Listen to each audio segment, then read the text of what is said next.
Par son amour, il m'a conduit à la vie. Amen. Est-ce que vous êtes content d'être dans la maison de Dieu, mes amis? Mais non.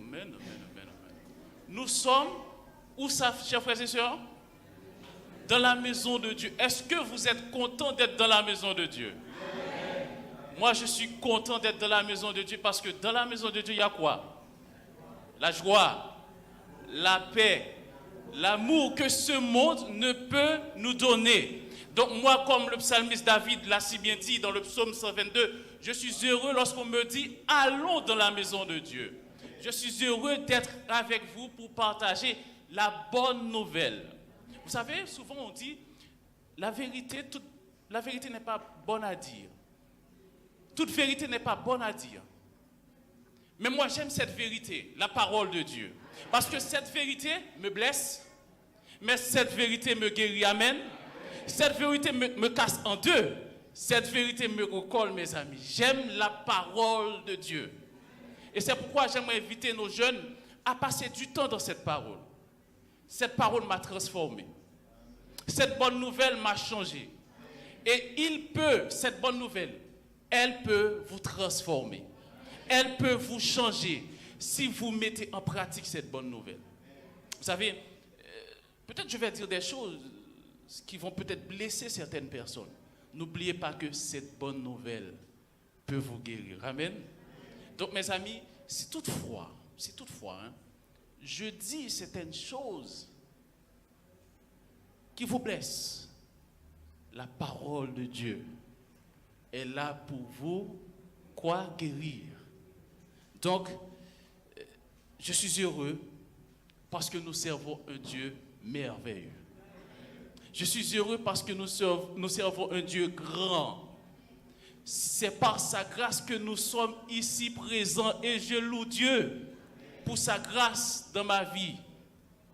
Je loue un Dieu merveilleux, un Dieu grand. J'aimerais remercier la direction de cette église pour l'opportunité qu'elle m'a donnée pour partager la parole de Dieu. Cette parole qui soulage, cette parole qui délivre. Notre Dieu est grand, mes amis. Amen. Notre Dieu est merveilleux. Amen.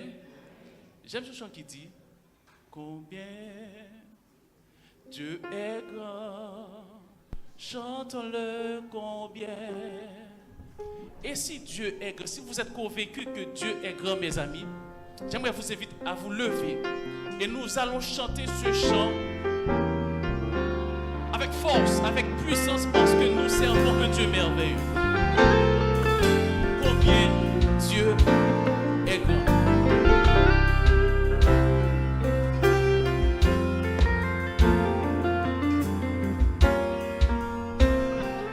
Combien Dieu est grand.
combien Dieu est grand, mes amis. Vous savez, j'aime la louange. J'aime la louange parce que moi, je suis convaincu, lorsqu'on passe du temps à louer Dieu, nous avons la victoire. Amen.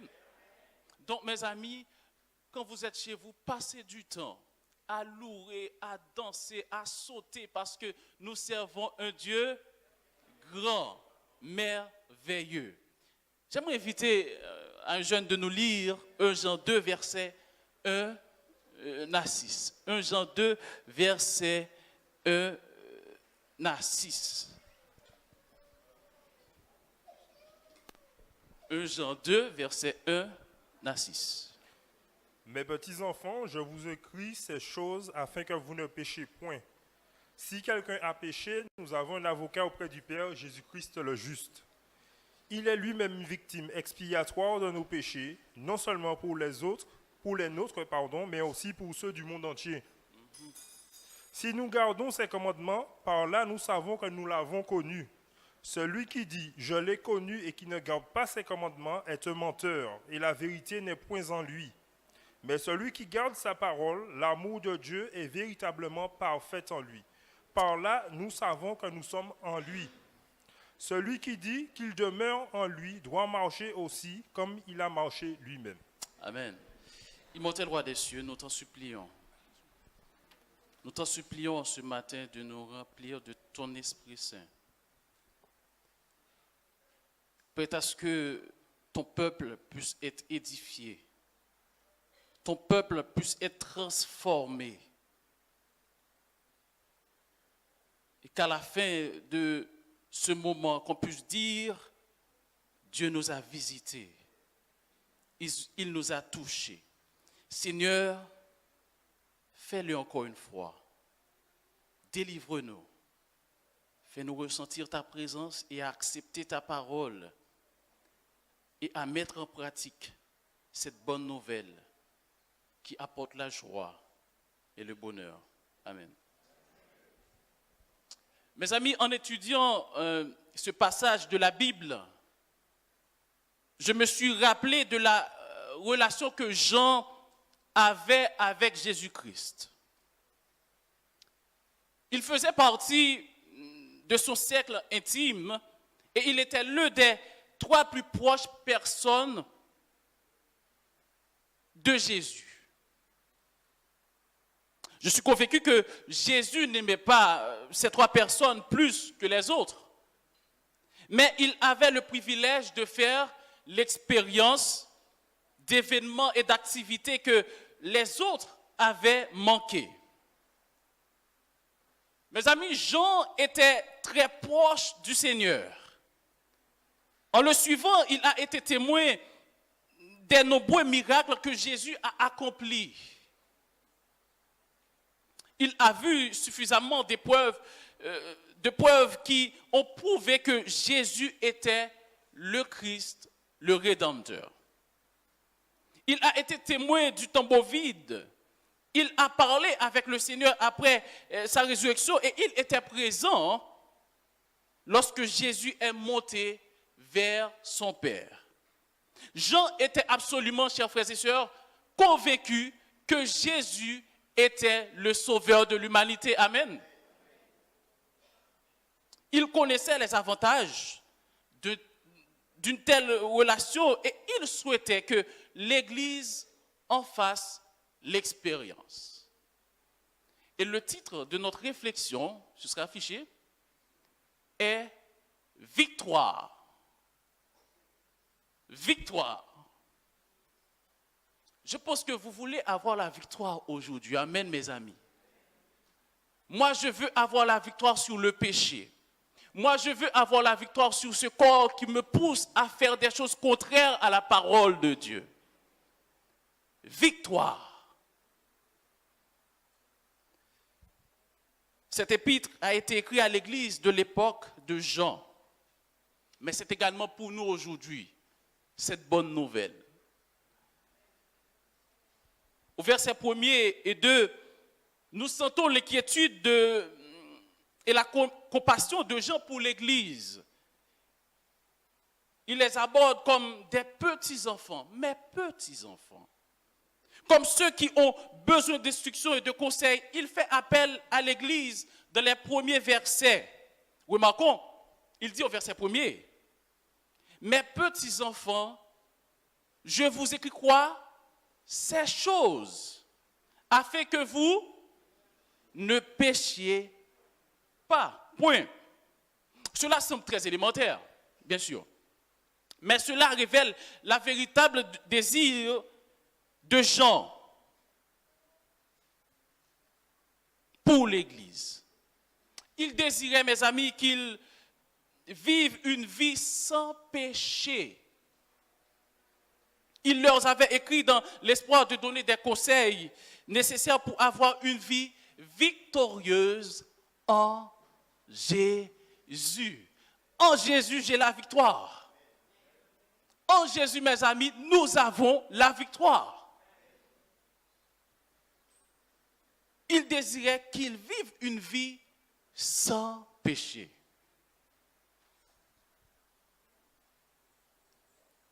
Il désirait que leur attention soit dirigée vers Jésus, celui qui est la source de notre victoire, mes amis. Beaucoup vivent aujourd'hui une vie de péché, de défaite, de tristesse, de peine, de stress. Mais j'aimerais vous dire, en Jésus, nous avons la victoire. Lorsque je fais ce que la parole de Dieu me demande, m'enseigne, j'ai la victoire. Nous pouvons avoir la victoire sur le péché, mais en Jésus. À cause du péché, ils prennent des décisions ou se livrent à des activités faisant appel à la chair. Et ont malheureusement, et oui, malheureusement découvert que le péché ne produit pas le bonheur. Mes amis, le péché ne produit jamais le bonheur. Chers jeunes, le péché ne produit jamais le bonheur. Il y a des gens qui disent, ouais, je vais boire un petit peu, je vais me sentir bien. Oui, pour quelque temps. Mais le péché ne produit jamais le bonheur. Si vous voulez avoir le bonheur, il faut vivre pour Dieu. Moi, je veux avoir le bonheur, je veux avoir la victoire. C'est pourquoi je demande à Dieu chaque jour, aide-moi Seigneur, pécheur que je suis, aide-moi à faire ta volonté, à vivre pour toi. Parce que le péché ne produit jamais le bonheur.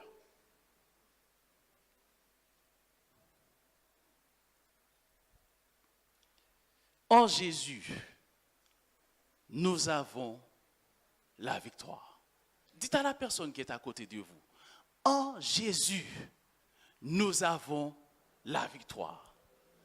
En Jésus, nous avons la victoire.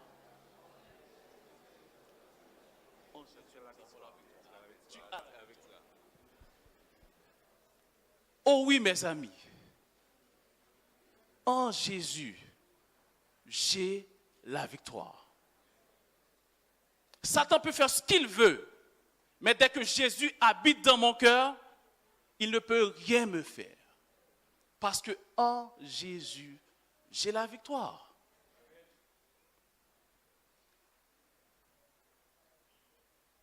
Les problèmes auxquels notre monde est confronté sont le résultat du péché. Les problèmes au sein de l'Église, au sein de nos foyers, sont le résultat du péché, mes amis. Nous devons vivre une vie sans péché autant que nous le pouvons avec Jésus. Notre nature de péché ne nous oblige pas à pécher, chers jeunes. Notre nature de péché ne nous oblige pas à pécher, mes amis, chers internautes. Ou encore à cultiver le péché comme on cultive la banane, la canne à sucre, la patate douce, non. Parce qu'en Jésus, Dieu nous donne sa parole. On peut avoir la victoire. D'ailleurs, Ellen G. White nous dit dans son livre « Puissance de la grâce », je cite, « La sainteté n'est pas une extase, c'est quoi? Un abandon total à la volonté de Dieu.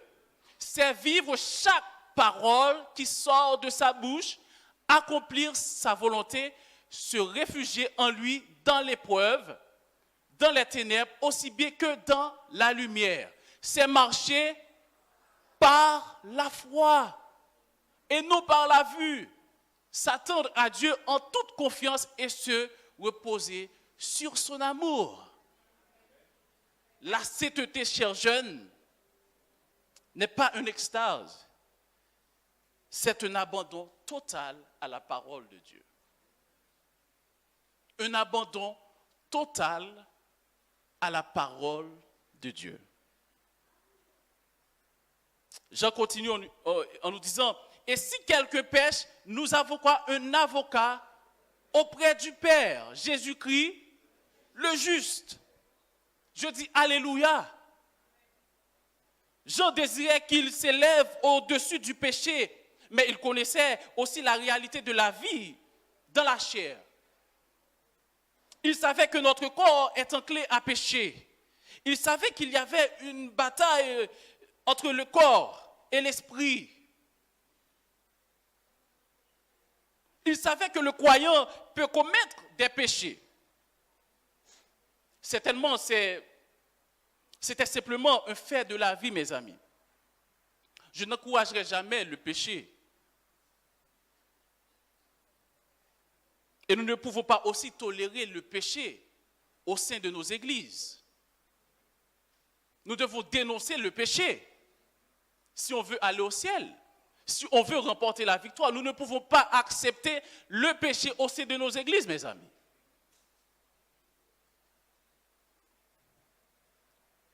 Aujourd'hui, on cultive le péché comme on cultive la banane.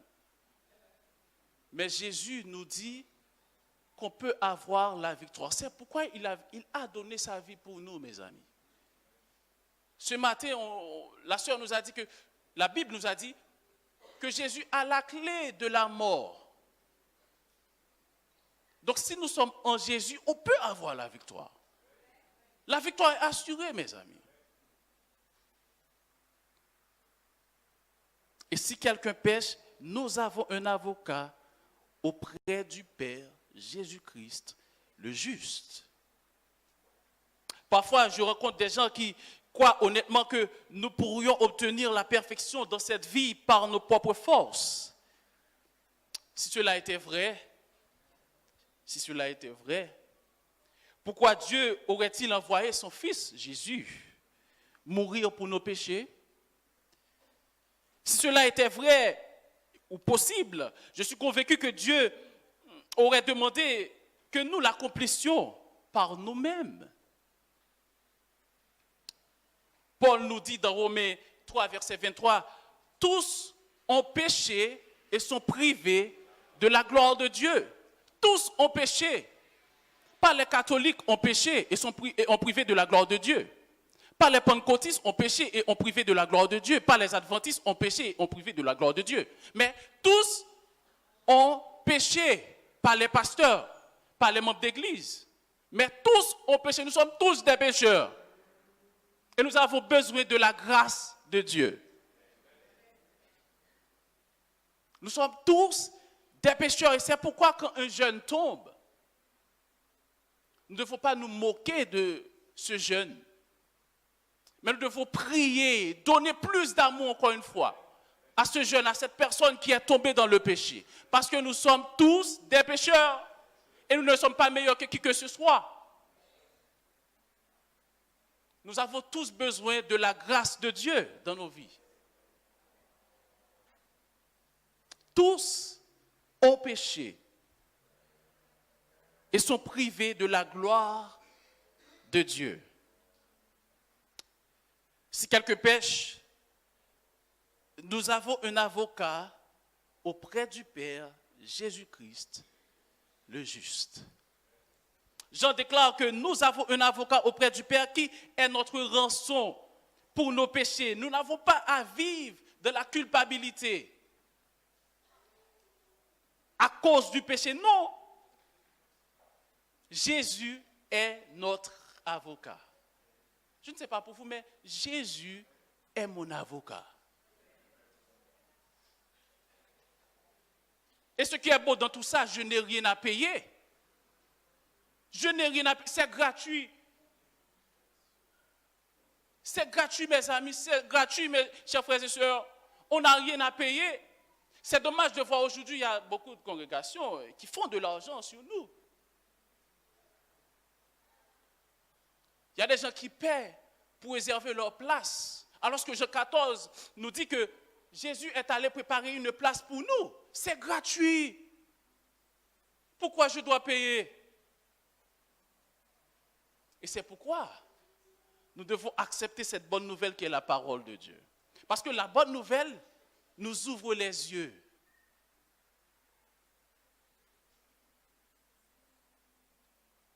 Nous avons un avocat, mes amis. N'hésitez pas à aller vers lui, parce que c'est gratuit. Il est présent. Il est là, 24 heures, 24 sur 24, 7 sur 7. Il est disponible pour nous, notre avocat. Dès que nous sommes sincères, nous sommes fidèles, il peut nous pardonner. Vous avez entendu, je dis bien, sincère et fidèle. On n'a rien à payer. C'est gratuit. Jésus est notre avocat. Jésus est notre ami qui offre réconfort et aide celui qui est troublé ou qui est en détresse. C'est un avocat qui plaide notre cause devant le juge, son Père. Mes amis, j'aimerais vous dire en ce moment, lorsque nous péchons, échouons dans la course, dans le voyage, nous avons un avocat, Jésus-Christ le juste. C'est un ami fidèle et tendre. C'est un ami, lorsqu'on va lui raconter nos affaires, qui ne va pas raconter nos affaires à faux sentir. C'est un ami qui va garder les choses pour lui et c'est pourquoi nous devons aller vers lui. C'est un ami fidèle et tendre. Quel ami fidèle et tendre nous avons en Jésus-Christ. Qui est prêt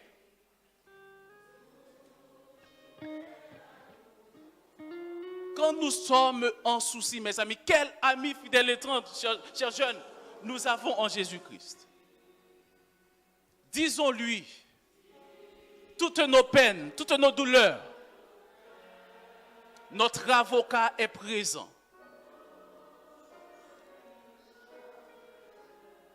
Quel ami fidèle et tendre.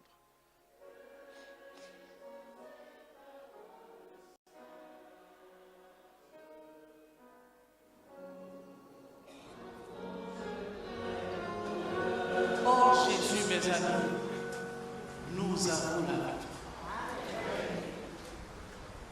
C'est un ami fidèle. Jésus est aussi notre rançon. Quand Dieu regarde le croyant, il ne voit pas les fautes et les échecs passés ou présents de nos vies. Il voit la justice de son Fils Jésus-Christ. Et c'est pourquoi nous devons nous cacher en Jésus. Par qui que ce soit, mes amis.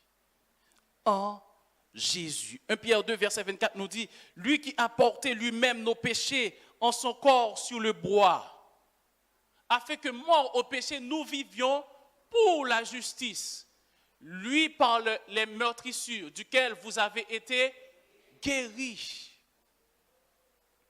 Je suis heureux que le salut ait été offert à tous ceux qui se tournent vers Jésus par la foi.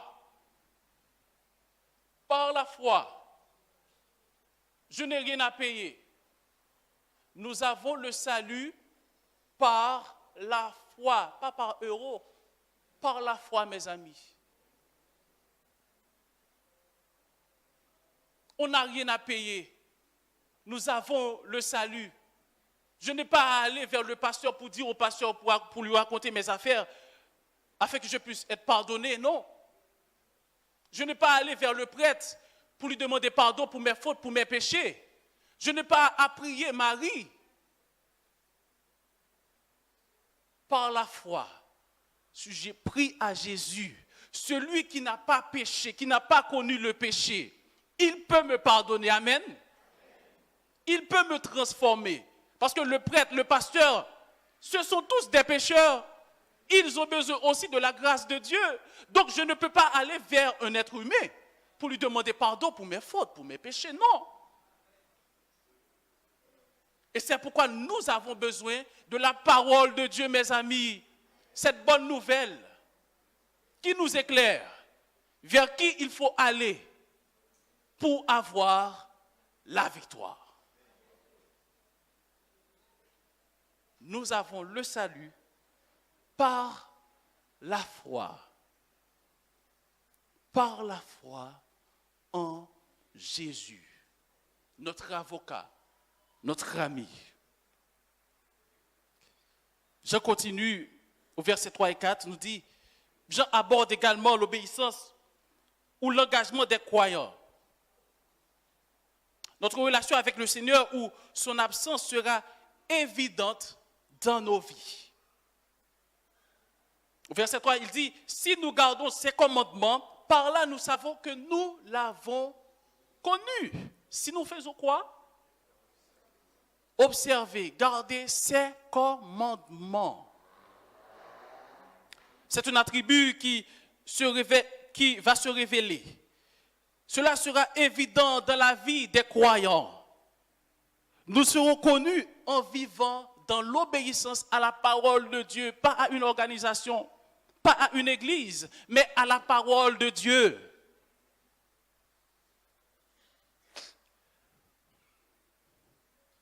Luc 6, verset 44 nous dit, car chaque arbre se connaît à son fruit.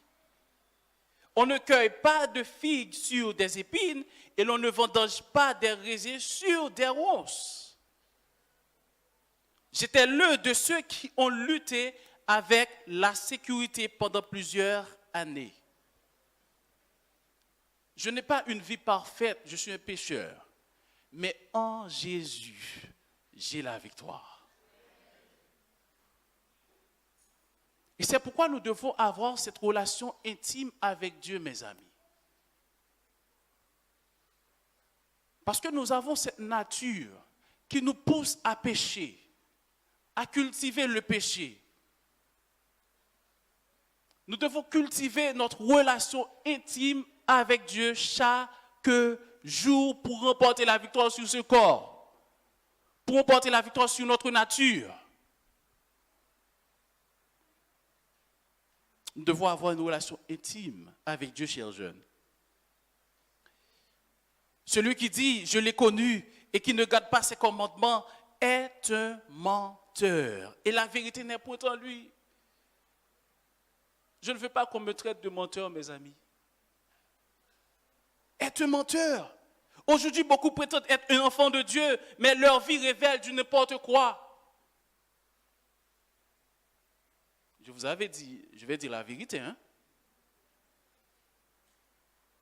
Beaucoup prétendent être un chrétien. Oh oui, le samedi, je suis beau, je suis belle. Mais dans la semaine, c'est du n'importe quoi. Il ne faut pas être adventiste du 7e jour que le samedi. Vous avez entendu? Il faut être adventiste du 7e jour, dimanche, lundi, mardi, mercredi, jeudi, vendredi, samedi. Nous devons être des chrétiens dimanche, lundi, mardi, mercredi, jeudi, samedi, mes amis. Moi, je ne veux pas être un menteur. Si je dis je suis un chrétien adventiste du 7e jour, je dois vivre selon la parole de Dieu. Beaucoup prétendent, le samedi, vous les voyez bien. Et dès que 17h, 18h commence à... On le voit à Fort-de-France. Hein?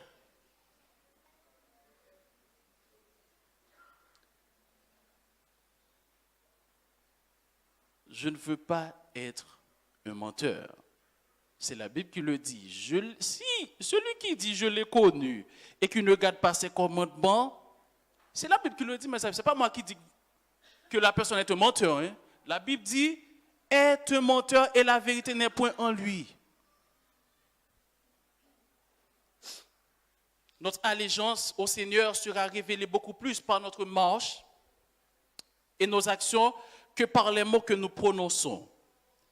C'est bien de parler de Dieu, oui, c'est bien de connaître la Bible, mais c'est merveilleux, mes amis, c'est merveilleux, chers jeunes, de vivre, de mettre en pratique, d'appliquer, de mettre en pratique cette bonne nouvelle. Mes amis, la parole de Dieu libère, je peux vous dire ça. Hein? Je peux témoigner, hein?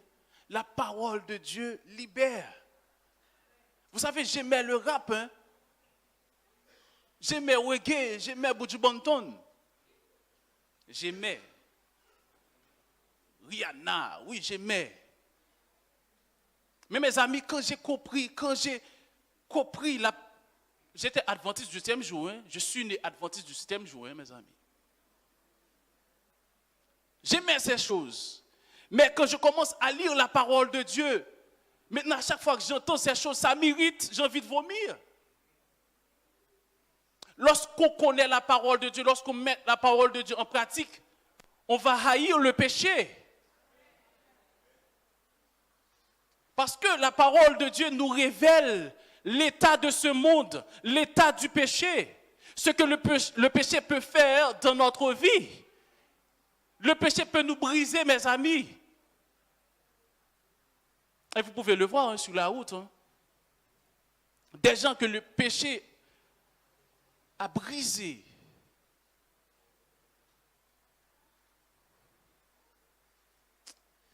Notre allégeance au Seigneur sera révélée beaucoup plus par notre marche et nos actions que par les mots que nous prononçons. C'est bien de parler de Dieu, oui, mais c'est merveilleux de vivre pour Dieu, de faire sa volonté.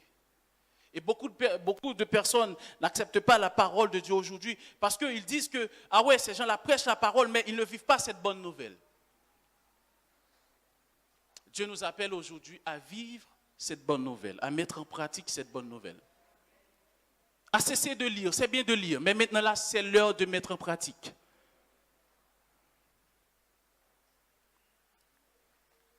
Au verset 5 et 6, nous voyons qu'il est avantageux, chers jeunes, de vivre pour le Seigneur.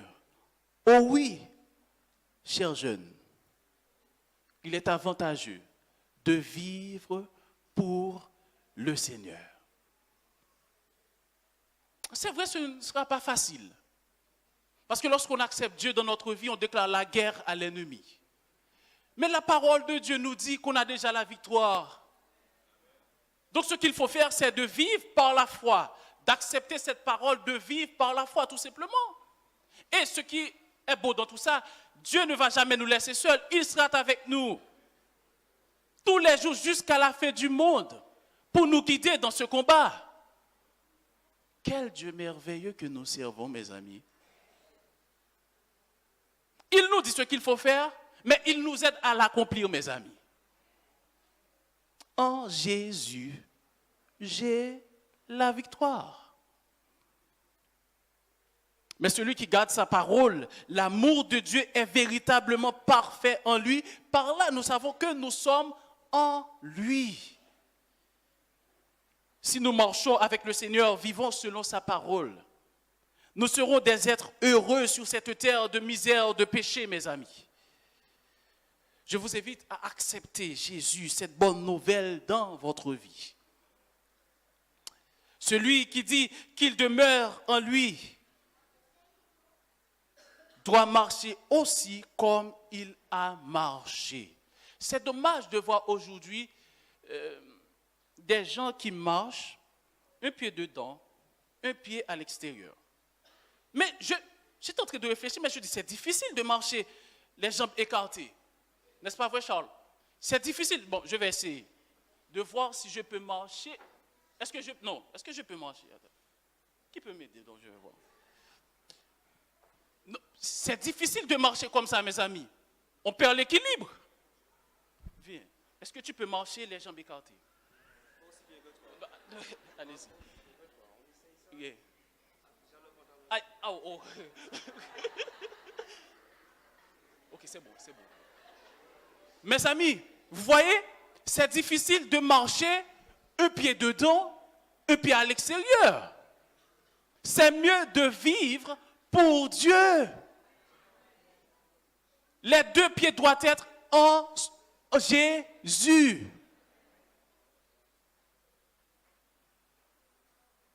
Si nous voulons marcher bien, nous devons nous retrouver en Jésus, les deux pieds. Et je préfère de marcher avec Jésus ou d'être dans le monde. Parce que le monde n'apporte pas le bonheur, mes amis. C'est vrai, ça peut être oui, on peut dire ça, on peut appeler ça comme bonheur. Mais ça va durer quelques minutes, un jour, 2 jours. Mais avec Dieu, nous avons le bonheur éternel à vie. À vie. Nos vies doivent refléter la vie de Christ. Nos désirs et nos actions devraient refléter ceux du Sauveur. Nous avons tous des faiblesses et des moments de lutte, oui. Mais le chrétien doit refléter le Christ. Le chrétien doit refléter le Christ. On doit voir Jésus en moi. Si je vis, ce n'est plus moi qui vis, c'est qui? C'est Christ qui vit en moi. Donc, au travail, au bureau, sur le quartier, on doit voir Jésus en moi.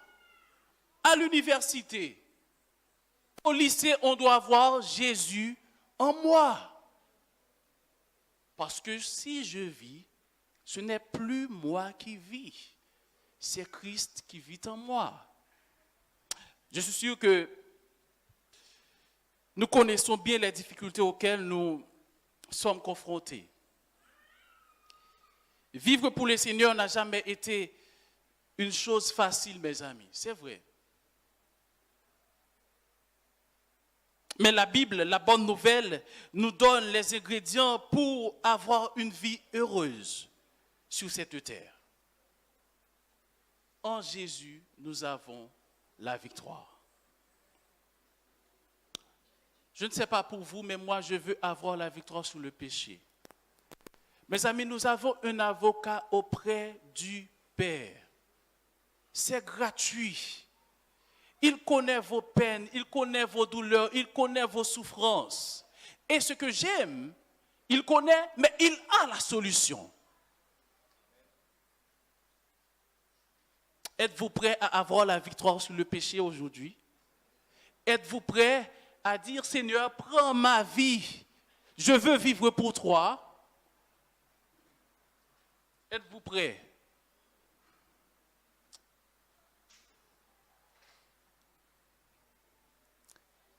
Il y a une douce harmonie dans le sanctuaire.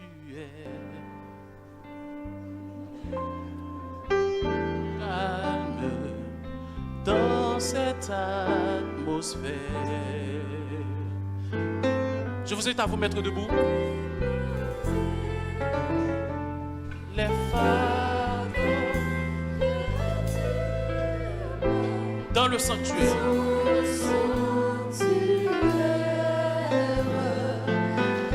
Car Dieu est là. Doucement, doucement. Il y a une douce. Je ne connais pas votre peine, votre douleur. Mais je peux vous dire en ce matin qu'il y a un Dieu qui est présent ici dans sa maison pour vous donner la victoire. Peu importe votre peine, peu importe votre douleur, notre Dieu peut nous donner la victoire. Venez déposer vos peines, vos douleurs, vos luttes, parce que Dieu est là. Il est là. Il est là. Oh oui, Dieu est là. Il est là pour porter toutes nos peines, toutes nos douleurs.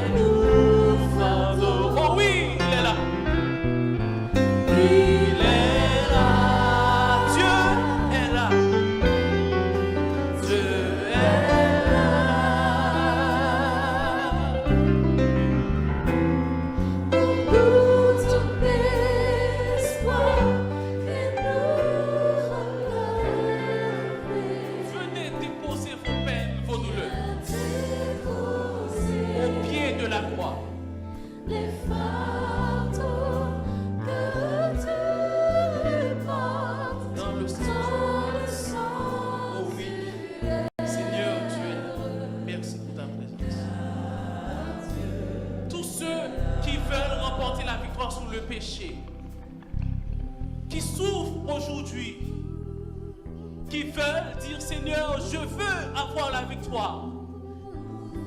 Je vous invite à vous approcher et nous allons prier ensemble. Parce que notre Dieu est là. Il voit, il connaît votre souffrance, il connaît vos peines, il connaît vos combats. Il veut vous donner la victoire ce matin. Apportez vos peines, vos douleurs, vos fardeaux à Dieu, parce qu'il est là.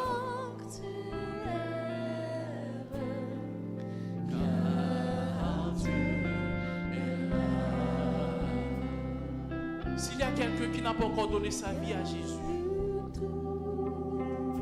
quelqu'un qui n'a pas encore donné sa vie à Jésus,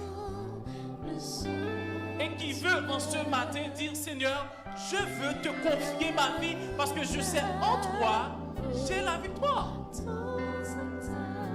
Je vous invite à vous rapprocher. Les anciens sont là, ils sont présents. Ils vont vous aider si vous voulez donner votre vie à Jésus. Je vous invite à vous rapprocher. Et nous allons prier ensemble parce que notre Dieu est dans sa maison. Oh, Dieu est là. Il est là. Oh yes, Dieu est là. Dieu est là. Pour casser le jouet, porter tes lourds fardeaux. Oui, il est là. Oh yes, Dieu est là.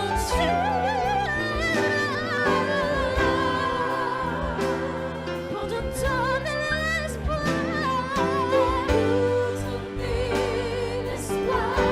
et nous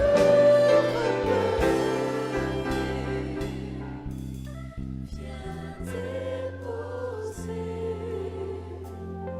les fardeaux que tu portes dans le sanctuaire. Nous allons prier.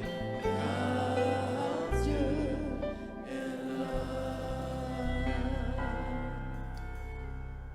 Pendant que les musiciens vont jouer ce chant,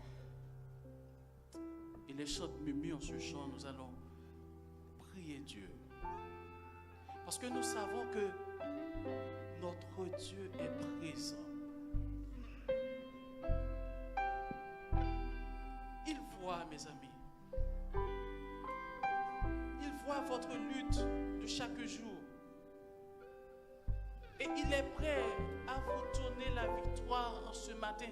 Si vous avez la foi, si nous avons la foi en lui, on n'a rien à payer. Il nous demande juste d'avoir la foi en lui. Je vous demande à vous approcher un peu plus. Approchez-vous, approchez-vous. Je ne peux pas vous manger. Approchez-vous. Notre Dieu est là, mes amis. Peu importe importe les peines, peu importe les douleurs, notre Dieu est là. Il y a un calme dans cette atmosphère. Et Dieu veut sécher nos larmes en ce matin. Dieu veut nous donner la paix que ce monde ne peut nous donner. Il nous demande une chose, de l'accepter par la foi. Par la foi. Vous établissez avec moi. Notre Dieu, notre Père, que ton nom seul soit béni. Que ton nom seul soit élevé pour ce que tu es et pour ce que tu continueras à être, Seigneur. Si nous sommes dans ta maison ce matin, c'est par ta grâce. Ce n'est pas parce que nous sommes riches, ou ce n'est pas parce que nous sommes beaux ou belles, mais c'est par ta grâce que nous sommes dans ta maison. Et nous voulons te dire merci, Seigneur. Merci pour cette grâce imméritée que tu accordes à un pécheur comme moi. Merci pour la délivrance que tu m'accordes, Père, que tu nous accordes ce matin. Merci de nous faire cette faveur d'être présents ce matin parmi les pécheurs pour adorer avec nous, mon Dieu. Tu vois les peines, les douleurs de chacun d'entre nous, de nos chers internautes. Tu vois, tu connais leurs douleurs parce que tu es omnipotent, omniscient, omniprésent. Tu connais tout. Seigneur, s'il te plaît,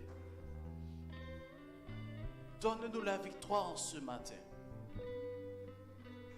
De ton séjour, donne-nous la victoire parce que tu as l'habitude de le faire. Donne-nous la victoire sur nos péchés en ce matin. Nous sommes fatigués avec ce corps qui nous empêche de vivre pour toi. Nos désirs qui nous empêchent de te suivre. Nous t'en supplions ce matin, Seigneur, de nous donner la victoire.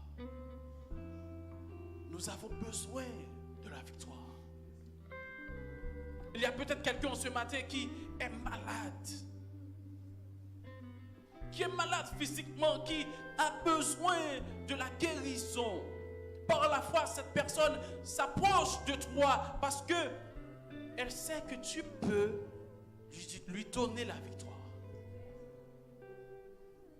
S'il te plaît, Seigneur, ne nous fais pas honte en ce matin. Guéris-nous, mon Dieu. Guéris-nous physiquement. Guéris-nous mentalement. Guéris-nous spirituellement. Afin qu'on puisse te refléter, témoigner tes bienfaits dans notre vie. Délivre-nous en ce matin.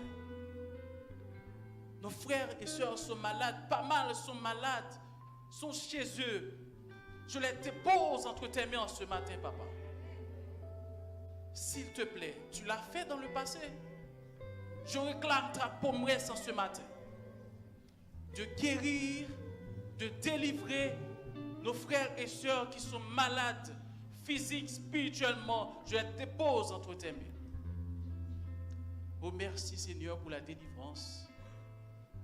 Merci pour la victoire. Merci pour ta présence qui nous soulage, qui nous apporte la paix, qui nous apporte le bonheur. Merci pour ta parole, la bonne nouvelle qui nous ouvre les yeux. Vers qui il faut aller lorsque nous sommes tombés, lorsque nous sommes dans le péché, vers qui il faut aller. Aide-nous à mettre en pratique cette bonne nouvelle, ta parole. Aide-nous, Seigneur. Au nom de Jésus, nous t'en prions. Amen. Tu es heureux, car Dieu est là. Il est là.